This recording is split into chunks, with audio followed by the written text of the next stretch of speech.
In a dramatic escalation of regional hostilities on February 28, 2026, Iran launched widespread retaliatory missile and drone strikes against U.S. military assets and allied facilities in multiple Gulf Arab states, thrusting the Arabian Peninsula onto the front lines of a broader Middle East conflict. The retaliation followed coordinated U.S. and Israeli airstrikes on Iranian territory earlier in the day, which Tehran described as an existential assault against its sovereignty and strategic military infrastructure. According to regional reports and official statements, Iranian forces fired ballistic missiles and drones toward installations in several Gulf states that host key U.S. military assets. These included Bahrain. The headquarters of the U.S. Navy's Fifth Fleet was targeted, drawing concerns over direct strikes on American forces stationed in the kingdom. Qatar. The strategically vital Al Udeid Air Base, home to large U.S. Air Force contingents, came under fire as missiles and drones were intercepted over Doha. United Arab Emirates. Air defenses engaged incoming projectiles, but shrapnel from intercepted ordnance caused at least one reported civilian death in Abu Dhabi, according to Emirati officials. Kuwait and Bahrain. Authorities reported interceptions of Iranian missiles within their airspace, while condemning the attacks as clear violations of sovereign territory. Saudi Arabia, Jordan, and Iraq. Air defense systems across the region were rapidly activated, with some strikes reported toward facilities in these states as well.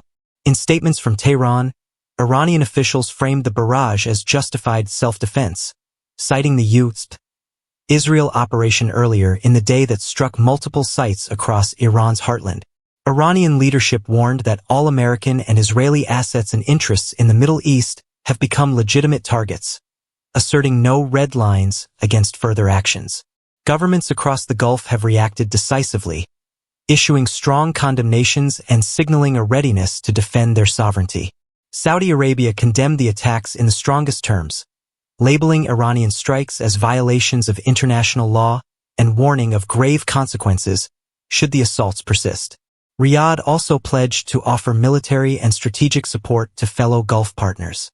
UAE, Kuwait, and Bahrain similarly denounced the missile and drone strikes as dangerous escalations, affirming their full right to defend their territory and citizens. Emirati authorities confirmed both interceptions and civilian fallout from intercepted fire. Kuwait's foreign ministry described the strikes on its soil as flagrant violations that risk destabilizing broader regional security. Qatar reported successful interceptions of incoming Iranian projectiles over Doha, with its air defense units on high alert throughout the period of escalation.